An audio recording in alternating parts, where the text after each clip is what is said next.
Who would have guessed that 3,600 years ago there was a godlike being on Earth? He was Apocalypse, the oldest mutant with power that could destroy everything. He easily ruled all of Egypt and became the supreme king, yet even with such great power Apocalypse still couldn't escape death. To achieve immortality, whenever his body grew weak he would find a new body to be reborn into. This time his guards finally found him a perfect vessel, a young body with self-healing abilities so their master could truly live forever. At the command of the lead horseman, the slaves outside the pyramid pulled the ropes hard, lifting the 4 heavy curtains at the top. At the same time bright sunlight poured down the rune-covered passage. In an instant, pushed by ancient spells, all the sacred energy gathered beneath Apocalypse and his body slowly rose. But just as his soul was about to leave, the soldiers outside the pyramid suddenly rebelled. They had seen through Apocalypse's false god identity and refused to be enslaved for generations, so they smashed the supports holding the massive boulder, sending it rolling down the chute into the pyramid. Meanwhile the soldiers inside cooperated with them and sealed the exit tightly. The chief horseman flew into a rage, struck out from midair and turned 2 soldiers into skeletons with a single blow. Seeing this, the other soldiers charged forward, but the chief horseman unleashed his power and burned them all to red-hot ashes. Under the impact of the boulder, the pyramid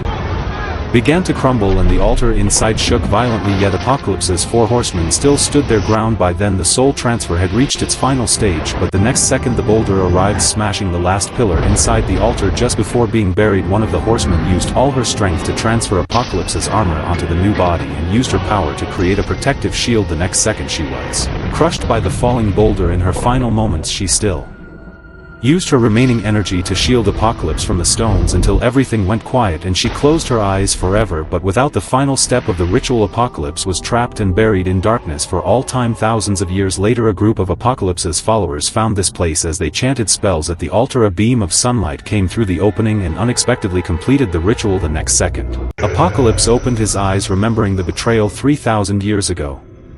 He burned with anger, so he gathered his strength and threw off all the boulders on top of him. As the entire site turned to dust, mutants around the world all felt a wave of terrifying power.